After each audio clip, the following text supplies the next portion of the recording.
10 ఏళ్లలో కల్వకుంట్ల కుటుంబం భారీ అవినీతికి పాల్పడిందన్న పొంగులేటి. కమిషన్లు రావనే డబుల్ బెడ్రూమ్ ఇల్లు కట్టలేదని ఆరోపణ.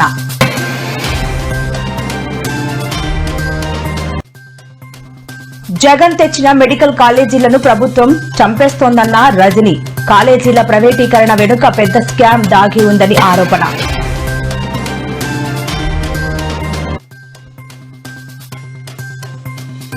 ఏపీలో మరో ఆందోళనకు సిద్దమైన వైసీపీ. 9న అన్నదాత పోరు.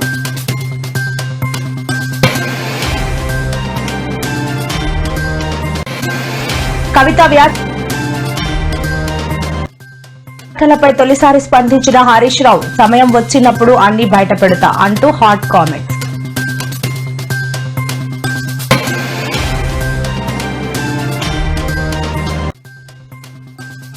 మెడికల్ కాలేజీల ప్రైవేటీకరణపై వైఎస్ జగన్ ఆగ్రహం. తాము అధికారంలోకి రాగానే మెడికల్ కాలేజీలను మళ్లీ ప్రభుత్వ పరం చేస్తామని హామీ.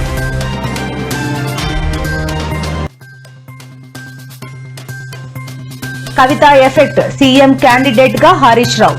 వైరల్ గా మారిన ఓ యువతి వీడియో.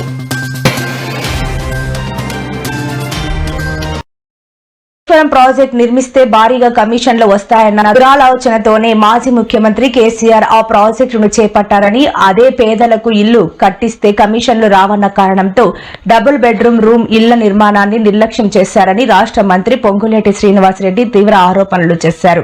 కల్వకుంట్ల కుటుంబం వారి 10 ఏళ్ల పాలనలో భారీ అవినీతికి పాల్పడిందని ఆయన సంచలన వ్యాఖ్యలు చేశారు.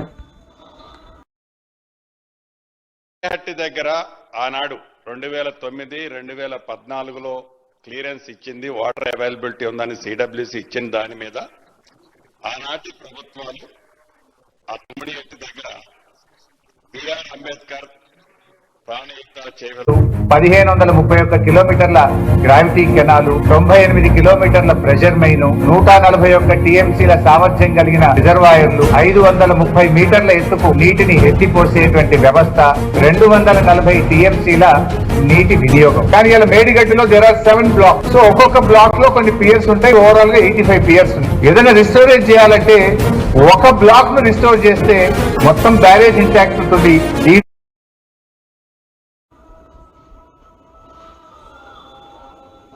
జగన్ ప్రభుత్వం ఏర్పాటు చేసిన మెడికల్ కాలేజీలను ప్రస్తుత ప్రభుత్వం ఉద్దేశపూర్వకంగా నిర్వీర్యం చేస్తోందని, వాటి ప్రైవేటీకరణ వెనుక పెద్ద కుంభకోణం దాగి ఉందని మాజీ ఆరోగ్య శాఖ మంత్రి విడుదల రజనీ ఆరోపించారు.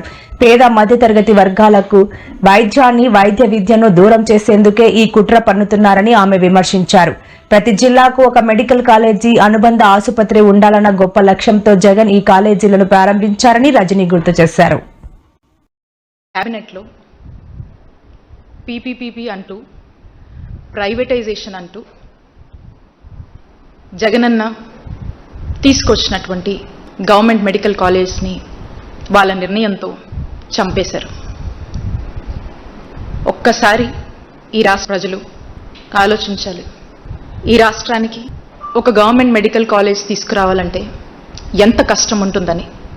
మనం చూసినట్టయితే 100 ఏళ్ల ఆంధ్రప్రదేశ్ చరిత్రలో మనకు 11 గవర్నమెంట్ మెడికల్ కాలేజెస్ అందుబాటులో ఉంటే 5 సంవత్సరాల జగనన్న కాలంలో ఈ రాష్ట్రంలో 17 కొత్త గవర్నమెంట్ మెడికల్ కాలేజీలు 8,500 కోట్లు ఖర్చు చేస్తూ ఈ రాష్ట్రంలో మెడికల్ కాలేజెస్ తీసుకురావాలని, గవర్నమెంట్ పరిధిలో వాటిని ముందుకు తీసుకువెళ్లి ఎంతో మంది వైద్య విద్య అభ్యసించాలని చెప్పి ఎదురుచూస్తున్నటువంటి విద్యార్థులకు, అలాగే ఈ ప్రాంత ప్రజలకు tertiary care services, super speciality వైద్య సేవలు ఆ ప్రాంతంలోనే ఎక్కడికక్కడ ఆ ప్రాంతంలోనే అందజేయాలి అనేటువంటి ఒక గొప్ప ఆలోచనతో ఈ కార్యక్రమానికి శ్రీకారం చుట్టారు.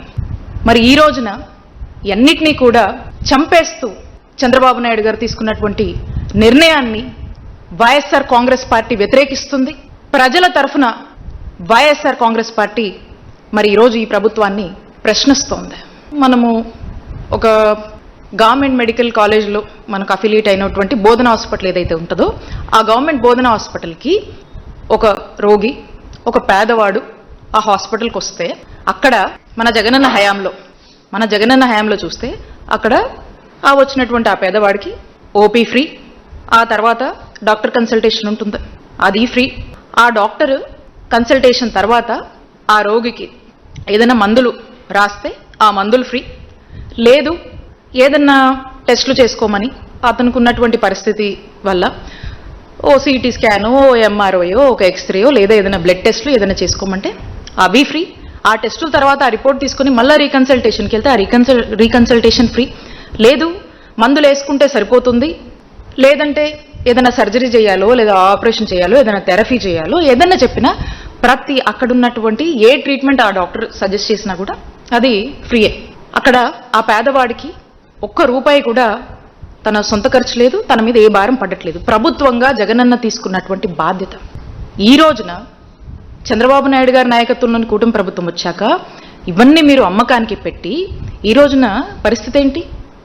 ఈ రోజున ఇవి ఈ విధంగా ప్రైవేటైజేషన్ పద్ధతిలో పోతే ఒక పేదవాడు, ఒక రోగి హాస్పిటల్కి వస్తే ఆ ఓపీకి డబ్బులు కట్టాలి, ఆ కన్సల్టేషన్కి డబ్బులు కట్టాలి. ఆ ఇంకొక సగానికి మనం కొంత ఫీజు పెట్టాం, ఓ ఫీజు స్ట్రక్చర్ పెట్టాం. ఈ ఫీజు కూడా ఎందుకంటే ఈ సెల్ఫ్ ఫైనాన్సింగ్ పద్ధతి ఏంటంటే ఈ యొక్క మెడికల్ కాలేజ్ ఒక సర్వైవల్ కోసం, అంటే వాటికి సంబంధించినటువంటి ఫెసిలిటీస్ ఏమైతే కావాలో రెగ్యులర్గా వాటి రన్నింగ్ కోసం ఎక్కడ కూడా అంతరాయం కలగకుండా ఒక వరల్డ్ క్లాస్ ఫెసిలిటీస్తో చక్కటి వాళ్ళ యొక్క విద్యలు అభ్యసించడానికి ఎక్కడ కూడా ఇబ్బంది లేకుండా, అంతరాయం కలగకుండా ఈ యొక్క ఫెసిలిటీస్ ఎవరి మీద కూడా ఆధారపడకుండా అవి వాటంతటా అవి రన్ అయ్యేదానికి ఈ ఫీజు అనేది మనం పెట్టాం. ఇప్పుడు ఈ ప్రైవేటైజేషన్ పద్ధతిలో ఏమవుతుందన్న, ఈ ప్రైవేటైజేషన్ పద్ధతిలో ఇవే మెడికల్ కాలేజెస్ ఏమవుతాయంటే ఏవో కొన్ని సీట్లు ఫ్రీగా ఇస్తారు, ఇక మిగతా సీట్లన్నీ కొన్ని లక్షలకి, కోట్లకి అమ్ముకుంటారు. అంటే ఒక పేద విద్యార్థి మన రాష్ట్రంలో వైద్య విద్య అభ్యసించాలంటే ఈ కోట్ల రూపాయలు ఎక్కడి నుంచి తీసుకురావాలి? ఈ భారం ఎవరి మీద పడుతుంది?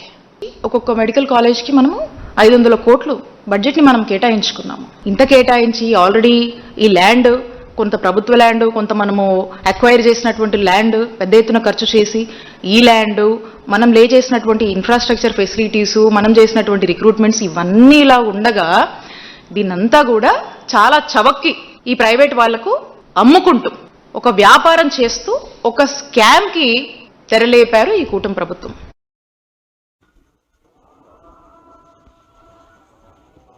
రాష్ట్రంలో యూరియా కొరత, రైతాంగ సమస్యలపై కూటమి ప్రభుత్వ వైఖరిని నిరసిస్తూ వైసీపీ ఆందోళనకు సిద్దమైంది. అన్నదాత పోరు పేరిట ఈ నెల 9న రాష్ట్ర వ్యాప్తంగా అన్ని ఆర్డీఓ కార్యాలయాల ఎదుట శాంతియుత నిరసనలు చేపట్టనున్నట్లు ప్రకటించింది. ఈ కార్యక్రమానికి సంబంధించిన పోస్టర్ను పార్టీ రాష్ట్ర కోఆర్డినేటర్ సజ్జల రామకృష్ణారెడ్డి పలువురు ముఖ్య నేతలతో కలిసి నేడు విడుదల చేశారు. జగన్ హయాంలో రైతులకు అందించిన ప్రయోజనాలను ఈ ప్రభుత్వం విధ్వంసం చేసిందని ఆరోపించారు. ప్రాబ్లం ఉంది, అన్ని చోట్ల ఉంది. గవర్నమెంట్ చేయాల్సిన, జగన్మోహన్ రెడ్డి గారు ఆ రోజు చిన్న పార్టీ తిరగానే ఇమ్మీడియట్ ఏం చేయగలమనేది చూసేవాళ్ళు, ఎంత చేయగలమనేది తర్వాత. ముందు ఫస్ట్ ఎస్ ఉన్నాం, మేమున్నామనే భరోసా ఇవ్వాలా. తీసి మార్కెట్ ఇంటర్వెన్షన్కి అదే పనిగా సపరేట్ నిధి పెట్టి 3000 కోట్లు ఎప్పుడు అవసరమైనా గవర్నమెంట్ వెళ్ళి ముందు కొంత ప్రొక్యూర్మెంట్ స్టార్ట్ చేసి ప్రైవేట్ వాళ్ళు కూడా దిగేట్టు మోటివేట్ చేయడం, ఎంకరేజ్ చేయడం చేసేది. లేదా ప్రైవేట్ వాళ్ళతో కూర్చోబెట్టి మాట్లాడేది. జగన్మోహన్ రెడ్డి గారు స్వయంగా కూర్చొని మాట్లాడేవాళ్ళు. అది ఆ రోజు జరిగింది. ఈయనకు తీరిక ఎక్కడుంది? ఈయనకు కమిషన్ల రాజ్యం, ఏ రూట్లో క్రైసిస్ వస్తే ఆదాయం పెరుగుతుంది, సంక్షోభం వస్తే ఆదాయం పెరుగుతుంది. కాబట్టి సంక్షోభం క్రియేట్ చేసైనా ఆదాయం ఎట్లా పెంచుకోవాలా, తనకు తన వెనకబడి ఉండే వాళ్లకు, మాఫియా ముఠాకు, ఈ తెలుగుదేశం పార్టీ అని పిలువబడే వాళ్ళందరికీ ఎవరైతే ఉన్నారో ఇలాంటి వాళ్ళందరూ కలిసే దోపిడీ ముఠా తయారైపోయిన ఆ పొలిటికల్ పార్టీ పేరుతో తయారైన ఆ పార్టీ కార్యకర్తల నాయకులు, లేదా వాళ్ళు సెంట్రలైజ్డ్, వాళ్ళు ఎట్లా బాగుపడాలి, తను కోటరీ, వీటి మీద దృష్టి తప్ప ఈ 4 ఏళ్లలో దీపం ఉండగానే ఇల్లు ఎట్లా దిద్దుకోవాలా అనే దీంతో ఉన్నారు తప్ప రాష్ట్రం గురించి పట్టించుకోవాలో వచ్చిన పరిస్థితిని ఛాలెంజ్ చేస్తూ ఒక ప్రెజర్ తీసుకురావడానికి శాంతియుతంగా డెమోక్రటిక్గా చేసే ర్యాలీలో మొత్తం అందరూ పాల్గొనాలి. వైఎస్ఆర్సీపీ శ్రేణులు పాల్గొంటాయి, దాంతోపాటు రైతులు, అలాగే రైతు సంక్షేమం కోరుకునే అన్ని శక్తులు, వ్యక్తులు, సంస్థలు కూడా కలిసి రావాలని కోరుతున్నాం. యూరియాకు సంబంధించి బ్లాక్ మార్కెటింగ్ ఆపి అందుబాటులోకి తీసుకురావడం, వాటి ఎంఆర్పీ రేట్లకు మాత్రమే దాన్ని అమ్మేట్టు చూడడం, అలాగే మిగిలిన మద్దతు ధరలకు సంబంధించి అది వెంటనే జోక్యం చేసుకుని రైతులను ఆదుకునే ప్రయత్నం చేయడం, అలాగే పే చేయాల్సినవి ఏది ఇన్పుట్ సబ్సిడీ డ్యూస్ ఉన్నవి చేసి క్రాప్ ఇన్సూరెన్స్ కూడా ఇప్పటికీ ఇది కాలేదు, దాని గురించి వెంటనే అమలు చేసే దిశగా అడుగులు వేయాలి. రకంగా ప్రజలు తీసుకురావడానికి జరిగే ఈ ర్యాలీలు అలాగే మెమరాండం వచ్చే కార్యక్రమాల్లో అందరూ పాల్గొనాల్సిందిగా పిలుపునిస్తున్నాం.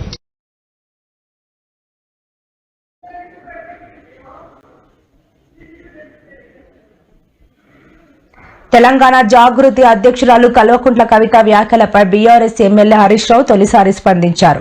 నా జీవితం తెరిచిన పుస్తకం. కొందరు నాయకులు పార్టీలు చేసిన ఆరోపణలే కవిత కూడా చేశారు. ఇందులో కొత్తేం లేదు. కవిత వ్యాఖ్యలు ఆమె విజ్ఞతకే వదిలేస్తున్నాను. తెలంగాణ రాష్ట్ర సాధనలో నా నిబద్ధత ఏంటో అందరికీ తెలుసు. తెలంగాణ ద్రోహుల నుంచి రాష్ట్రాన్ని కాపాడుకుంటాం. కేసీఆర్ నాయకత్వంలో 100కు 100% మళ్లీ అధికారంలోకి వస్తాం అని హరీష్ రావు కీలక వ్యాఖ్యలు చేశారు.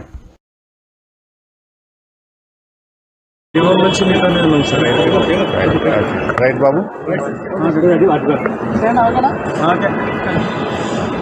నా 25 ఏళ్ల రాజకీయ ప్రస్థానం తెలంగాణ ప్రజల ముందు ఒక తెరిచిన పుస్తకం లాంటిది.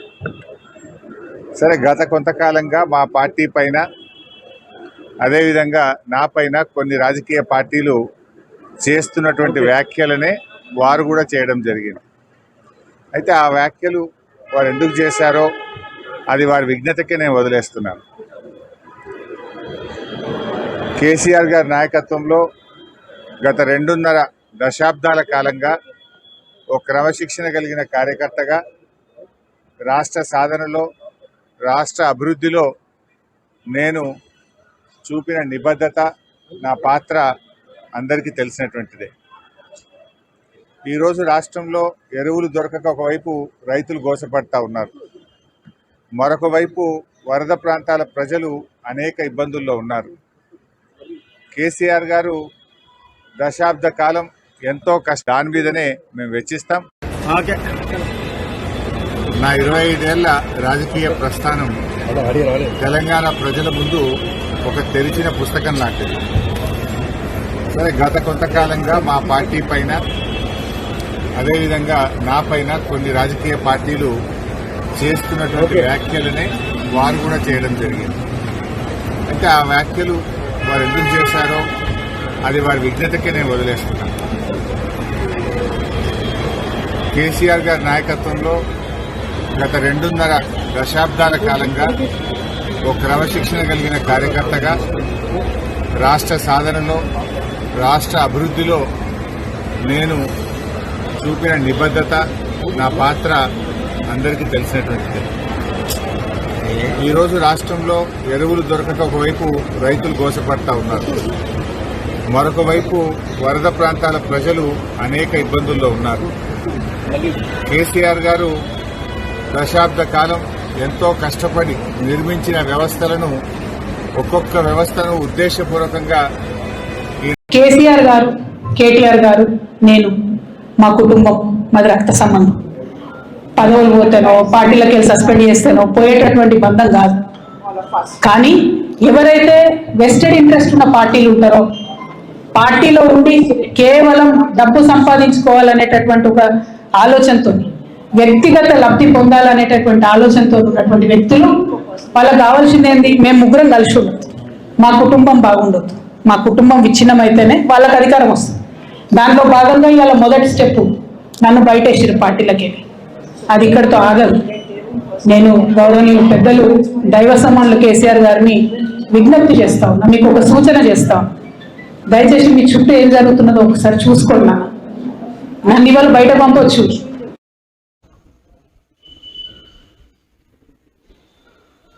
ఆంధ్రప్రదేశ్ రాష్ట్రంలో కూటమి ప్రభుత్వం ప్రజలకు ఇచ్చిన ప్రతి ఒక్క హామీని నెరవేరుస్తుంది. గిరిజన కుటుంబాలకు ఉచిత సిలిండర్ ఇవ్వనున్నట్లు మంత్రి నాదెండ్ల మనోహర్ ప్రకటించారు.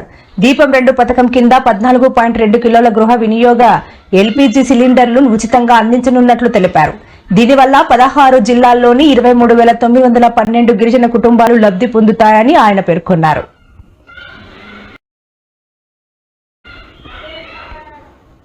మెడికల్ కాలేజీల ప్రైవేటీకరణపై వైఎస్ జగన్మోహన్ రెడ్డి మండిపడ్డారు. చంద్రబాబు సర్కార్ నిర్ణయాన్ని ఆయన తప్పుపట్టారు. తాము అధికారంలోకి రాగానే మెడికల్ కాలేజీలను మళ్లీ ప్రభుత్వ పరం చేస్తామని వైఎస్ జగన్ స్పష్టం చేశారు. చంద్రబాబు అనుకున్నంత పని చేశారు. సంపద సృష్టిస్తానని ఎన్నికలకు ముందు కల్లబొల్లి కబుర్లు చెప్పి తీరా అధికారంలోకి వచ్చిన తరువాత ప్రజల ఆస్తులను పప్పు బెల్లాల మాదిరిగా మీ వాళ్లకు కమిషన్ల కొరకు దోచిపెడుతున్నారు. మేం పెట్టిన ప్రభుత్వ మెడికల్ కాలేజీలను నిన్న కేబినెట్ లో స్కామ్ల కోసం ప్రైవేటు పరం చేయడం అవినీతిలో మీ బరి తెగింపునకు నిదర్శనమన్నారు.